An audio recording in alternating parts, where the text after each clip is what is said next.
Hello guys. तो आज हम पढ़ेंगे इंट्रोडक्शन टू ह्यूमन बॉडी। ये एनाटॉमी एंड फिजियोलॉजी का फर्स्ट यूनिट है।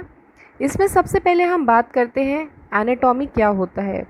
तो एनाटॉमी एक ऐसी मेडिकल साइंस की ब्रांच है जिसमें हम ह्यूमन बॉडी के अंदर जो डिफरेंट स्ट्रक्चर्स होते हैं और उन स्ट्रक्चर्स के बीच का जो रिलेशनशिप होता है उसके बारे में पढ़ते हैं। जैसे अगर हम किडनी के बारे में पढ़ रहे हैं तो किडनी का क्या स्ट्रक्चर है, क्या शेप है, क्या लोकेशन है, ये सब जो हम पढ़ेंगे ये एनाटॉमी के अंदर आता है। नेक्स्ट हम देखते हैं फिजियोलॉजी क्या होती है। तो ये एक बायोलॉजी की ऐसी ब्रांच है जिसमें हम नॉर्मल फंक्शन जो बॉडी के अंदर होते हैं उसके बारे में पढ़ते हैं। इसका मतलब जो फंक्शंस और मैकेनिज़्म बॉडी के अंदर होती है उसके बारे में हम पढ़ेंगे तो उसको फिजियोलॉजी कहेंगे, और अगर स्ट्रक्चर्स के बारे में पढ़ेंगे तो उसको एनाटॉमी कहेंगे। तो इसका एक एग्जाम्पल लेते हैं, जैसे किडनी। किडनी का अगर हम स्ट्रक्चर्स पढ़ते हैं कि किडनी एक बीन शेप स्ट्रक्चर है, वो रेडिश ब्राउन है, उसकी लोकेशन क्या है, तो ये सब जो आएगा ये एनाटॉमी के अंदर आएगा। किडनी क्या फंक्शन परफॉर्म करती है, तो वो एक्सक्रीशन के काम करती है, एक्सक्रीशन के लिए यूज़ होती है, यूरिन का एक्सक्रीशन करती है, बॉडी से वेस्ट मटेरियल बाहर निकालती है। तो ये किडनी का फंक्शन हो गया, ये उसकी फिजियोलॉजी हो गई। और इसका मैकेनिज़्म क्या होगा कि किडनी जो एक्सक्रीशन कर रही है उसका प्रोसेस क्या है। जैसे किडनी के अंदर अल्ट्राफिल्ट्रेशन होता है, रीएब्जॉर्प्शन होता है, कलेक्शन होता है, फिर यूरिनरी ब्लैडर के अंदर आती है यूरिन। तो ये जो पूरा प्रोसेस है जिससे यूरिन फॉर्मेशन होता है ये सब मैकेनिज़्म के अंदर आएगा। तो अगर हम फंक्शन या मैकेनिज़्म की बात करते हैं तो हम फिजियोलॉजी की बात कर रहे हैं। अगर हम स्ट्रक्चर, शेप, साइज़, इन सब चीज़ों के बारे में बात करेंगे तो ये एनाटॉमी का पार्ट है। नेक्स्ट हम देखेंगे कि एनाटॉमी और फिजियोलॉजी में स्कोप क्या क्या होते हैं। तो सबसे पहले हम देखेंगे एनाटॉमी के स्कोप। एनाटॉमी के स्कोप में सबसे पहली चीज़ है कि एनाटॉमी में हम क्या पढ़ते हैं, जैसे कि मैंने आपको बताया, स्ट्रक्चर, शेप, साइज़ या लोकेशन बॉडी के सारे पार्ट्स की, तो वो एनाटॉमी में आएगी। अब एनाटॉमी को हम बहुत से सब डिविजन्स में कैटेगराइज करते हैं, उसमें से कुछ जो इम्पोर्टेंट हैं वो मैंने यहाँ पर लिखे हुए हैं, तो उनको पढ़ते हैं। ग्रॉस एनाटॉमी क्या होती है। ग्रॉस एनाटॉमी में हम वो चीज़ पढ़ते हैं जो स्ट्रक्चर्स हम नेकेड आई से देख सकते हैं, मतलब जिनको देखने के लिए हमें माइक्रोस्कोप की ज़रूरत नहीं होती, जैसे कि मसल्स हो गए, बोन्स हो गए, स्किन हो गई, ये सब हमें आँखों से विजिबली दिखता है। बोन्स हमें दिखते हैं, स्किन हम देख सकते हैं। तो ये सब जो पढ़ाई होती है जिसमें हमें सब चीज़ जो हम विजिबली देख सकते हैं उसको हम ग्रॉस एनाटॉमी में पढ़ते हैं। नेक्स्ट हम देखेंगे माइक्रोस्कोपिक एनाटॉमी। तो माइक्रोस्कोपिक से ही हम समझ रहे हैं कि जो चीज़ हम माइक्रोस्कोप से देख सकें, क्योंकि वो इतनी छोटी है, माइक्रोस्कोपिक साइज़ की है कि उसको हम बिना माइक्रोस्कोप से नहीं देख सकते। ऐसी ही पढ़ाई में हम माइक्रोस्कोपिक एनाटॉमी कहते हैं इस पढ़ाई को। अब इसमें हम क्या पढ़ते हैं, जैसे हमने सेल का स्ट्रक्चर पढ़ा, तो सेल हमें अपनी आँखों से नहीं दिखता, हमें ऑर्गन्स दिखते हैं, हमें आई दिख रहा है, हमें ईयर दिख रहा है, अगर हम बॉडी खोलें तो हमें लंग्स दिखेंगे, सब दिखेगा, पर सेल हम नहीं देख सकते। सेल को देखने के लिए हमें माइक्रोस्कोप की ज़रूरत है। तो माइक्रोस्कोपिक एनाटॉमी में साइटोलॉजी मतलब स्टडी ऑफ सेल या हिस्टोलॉजी स्टडी ऑफ टिश्यू, ये पढ़ते हैं। नेक्स्ट हम बात करेंगे डेवलपमेंट एनाटॉमी की। इसमें क्या होता है कि जो भी हम ह्यूमन के ग्रोथ या डेवलपमेंट की बात करेंगे तो वो आएगा डेवलपमेंट एनाटॉमी में। नेक्स्ट हम बात करते हैं पैथोलॉजिकल एनाटॉमी। तो पैथोलॉजी एक सब्जेक्ट हम लोग के सेकेंड सेमेस्टर में भी है, तो उसमें पैथोलॉजी का मतलब होता है डिज़ीज़ से रिलेटेड। तो जो हम डिज़ीज़ बॉडी की स्टडी करते हैं, डिज़ीज़ बॉडी के स्ट्रक्चर्स की स्टडी करते हैं, उसमें उस स्टडी को हम पैथोलॉजिकल एनाटॉमी कहते हैं। अब इसमें हम स्ट्रक्चर्स की स्टडी करते हैं, जो भी एबनॉर्मल स्ट्रक्चर्स हो जाते हैं एक कंडीशन या एक डिज़ीज़ आने के बाद, जैसे सिकल सेल एनीमिया होता है तो नॉर्मल आरबीसी कॉनकेव शेप के होते हैं और वो सिकल शेप में आ जाते हैं, तो ये एक चेंज हो गया स्ट्रक्चर में। तो ये जो ऐसे स्ट्रक्चरल चेंजेस जो होते हैं डिजीज़्ड पर्सन में या डिजीज़्ड बॉडी में, ये हम पैथोलॉजिकल एनाटॉमी में पढ़ते हैं। अब हम देखेंगे कि फिजियोलॉजी का क्या स्कोप होता है। तो फिजियोलॉजी बहुत इम्पॉर्टेंट है, क्योंकि नॉर्मल लाइफ और हेल्दी इंडिविजुअल का जो बैलेंस मेंटेन करना होता है, ये हम फिजियोलॉजी के थ्रू करते हैं। फिजियोलॉजी को भी हम सब डिवाइड कर सकते हैं।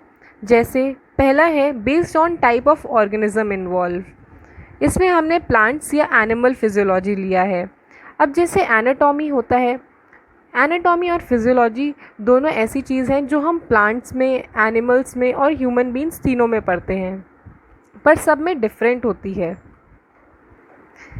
नेक्स्ट हम बात करते हैं बेस्ड ऑन ऑर्गेनाइजेशन लेवल, मतलब वो मॉलिक्यूलर लेवल की है या सेलुलर लेवल की है।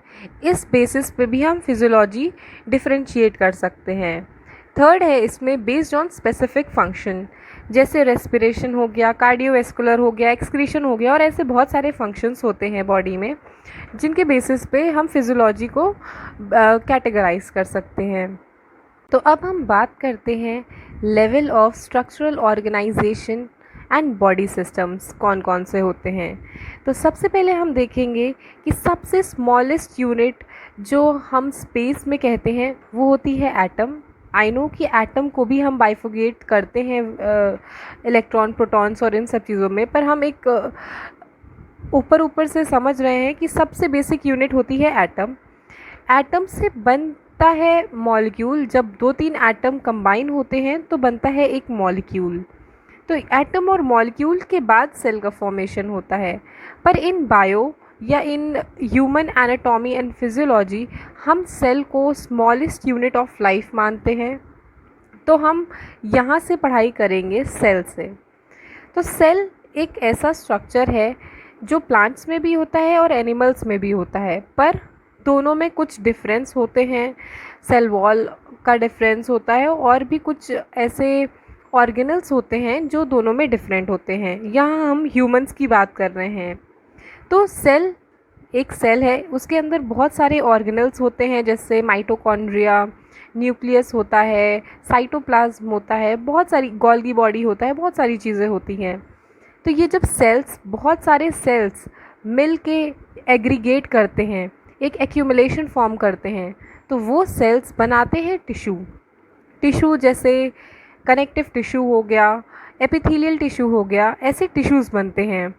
जब टिश्यूज़ एक दूसरे से कनेक्ट करते हैं तो वो बनाते हैं ऑर्गन, जैसे लंग्स हो गया, लिवर हो गया और स्टमक हो गया, स्मॉल इंटेस्टाइन, लार्ज इंटेस्टाइन, बहुत सारे ऑर्गन्स हमारी बॉडी में प्रेजेंट हैं।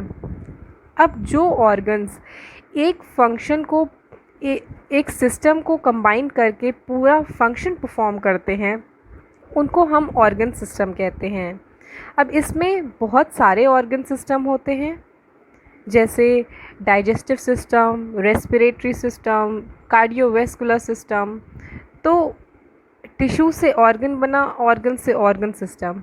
और जब बहुत सारे ऑर्गन सिस्टम, मतलब डाइजेस्टिव, रेस्पिरेटरी, जितने भी हमारी बॉडी में सिस्टम्स हैं, वो सब सिस्टम्स एक ऑर्गेनिज्म के अंदर होते हैं, एक इंडिविजुअल के अंदर होते हैं। तो जो सबसे हाईएस्ट लेवल होता है वो होता है ऑर्गेनिज्म। तो सबसे पहले आता है सेल। बहुत सारे सेल एग्रीगेट होके बनाते हैं टिश्यू जब एग्रीगेट होता है, फॉर्म करता है ऑर्गन। जब बहुत सारे ऑर्गन सेम फंक्शन परफॉर्म करते हैं, एक ही फंक्शन को पूरे सिस्टमैटिकली परफॉर्म करते हैं, तो वो बनाते हैं ऑर्गन सिस्टम। बहुत सारे ऑर्गन सिस्टम हमारी बॉडी में हैं, और वो ऑर्गन सिस्टम, जब बहुत सारे ऑर्गन सिस्टम एक साथ वर्क करते हैं और एक बॉडी में रहते हैं, तो वो बनाते हैं एक ऑर्गेनिज्म को। नेक्स्ट हम बात करेंगे बॉडी सिस्टम्स की। तो अब हम बात करते हैं बॉडी सिस्टम्स की। तो हमारी बॉडी में टोटल 11 टाइप्स के सिस्टम्स होते हैं। ये सारे सिस्टम हम लोग के यूनिट वाइज पूरे डिटेल में दिए हुए हैं। यहाँ हम ब्रीफ में समझते हैं एक एक करके। सबसे पहला है सर्कुलेटरी सिस्टम। सर्कुलेटरी सिस्टम में हम ब्लड वेसल्स, जो भी बॉडी के अंदर सर्कुलेशन का काम, एक व्हीकल का काम करते हैं, उनको हम सर्कुलेटरी सिस्टम के अंदर पढ़ते हैं। नेक्स्ट है डाइजेस्टिव सिस्टम। तो जो ऑर्गन्स डाइजेशन में हेल्प करते हैं, जैसे stomach, small intestine, large intestine, इसको पूरा गैस्ट्रो इंटेस्टाइनल ट्रैक्ट कहते हैं। तो ये, और इसमें क्या होता है, डाइजेशन में क्या होता है, उससे पहले क्या होता है, कैसे फूड ब्रेक करता है, ये सारी पढ़ाई हम डाइजेस्टिव सिस्टम में करते हैं। नेक्स्ट है रेस्पिरेटरी सिस्टम। जो गैसेस एक्सचेंज बॉडी में होता है, कार्बन डाइऑक्साइड बाहर निकलती है, ऑक्सीजन अंदर जाती है, अंदर पूरा प्रोसेस होता है, ये सब आता है रेस्पिरेटरी सिस्टम के अंदर। यूरिनरी सिस्टम के अंदर बॉडी से वेस्ट कैसे बाहर जाता है, ये पढ़ते हैं। और यूरिनरी सिस्टम में हम मेटाबॉलिज्म और इलेक्ट्रोलाइट बैलेंस कैसे होता है बॉडी में, और ब्लड प्रेशर का कैसे कंट्रोल होता है, ये सब जो हम पढ़ेंगे ये यूरिनरी सिस्टम में आता है। स्केलेटन सिस्टम में हम बोन्स के बारे में पढ़ते हैं कि बोन्स कैसी होती हैं। एक्सिल बोन्स होती हैं, एपेंडिकुलर बोन्स होती हैं। तो उन सब बोन्स का क्या फंक्शन होता है और कैसा स्ट्रक्चर होता है, ये सब हम स्केलेटल सिस्टम में देखते हैं। मस्कुलर सिस्टम में हम 3 टाइप्स की मसल पढ़ते हैं, skeletal muscles, smooth muscles, cardiac muscles. ये सारी मसल्स जो हम पढ़ते हैं वो मस्कुलर सिस्टम में आती है। नेक्स्ट हम देखेंगे नर्वस सिस्टम। इसमें हम न्यूरॉन्स का सिग्नलिंग देखते हैं। न्यूरॉन्स के थ्रू जो सिग्नलिंग होती है बॉडी में, ये हम देखेंगे। एंडोक्राइन सिस्टम में हम हार्मोनल बैलेंस जो बॉडी का होता है, कौन कौन से हार्मोन सेक्रीट होते हैं, वो बॉडी पे क्या इफ़ेक्ट करते हैं, किसकी डेफिशिएंसी होती है, ये सब जो हम देखेंगे वो एंडोक्राइन सिस्टम में होगा। इम्यून सिस्टम में हम सेल्स और प्रोटीन्स के बारे में पढ़ते हैं, जो कि बॉडी के अंदर वर्क करती हैं किसी भी पैथोजन या फॉरेन मटेरियल से लड़ने के लिए। वो सब हम इम्यून सिस्टम में पढ़ते हैं। बात करते हैं रिप्रोडक्टिव सिस्टम की। तो रिप्रोडक्टिव सिस्टम में हम पढ़ते हैं फॉर्मेशन ऑफ स्पर्म, ओवम, जो गैमीट्स का फॉर्मेशन मेल एंड फीमेल में होता है, उनका फ्यूजन कैसे होता है, मेंस्ट्रुअल साइकिल क्या होती है, ये सब आता है रिप्रोडक्टिव सिस्टम के अंडर में। नेक्स्ट हम देखेंगे कार्डियोवैस्कुलर सिस्टम। कार्डियोवैस्कुलर सिस्टम में हम पढ़ते हैं हार्ट के बारे में, और उस बॉडी में वो ब्लड कैसे सर्कुलेट करता है, डीऑक्सीजनेटेड ब्लड से कैसे ऑक्सीजनेटेड ब्लड बनाता है, ये सब जो आता है ये आता है कार्डियोवैस्कुलर सिस्टम में। तो ये पूरे 11 सिस्टम्स हमारी बॉडी के अंदर वर्क करते हैं और ये बनाते हैं एक ऑर्गेनिज्म को। तो इसमें हमने बेसिकली समझा कि एनाटॉमी क्या होती है, फिजियोलॉजी क्या होती है, स्कोप ऑफ एनाटॉमी क्या है, एनाटॉमी एंड फिजियोलॉजी क्या है, scope, level of organization, cell से टिश्यू, टिश्यू से ऑर्गन, ऑर्गन से ऑर्गन सिस्टम, और फिर कैसे इंडिविजुअल बनता है। अगर आपको ये वीडियो अच्छी लगी हो तो प्लीज़ आप मेरे चैनल को सब्सक्राइब करें, इस वीडियो को लाइक करें, और अगर आपको ये वीडियो पसंद आए और अगर आपको और इन्फॉर्मेशन चाहिए हो और ऐसी वीडियोस चाहिए हो तो प्लीज़ मुझे कमेंट सेक्शन में बताएं। Thank you guys.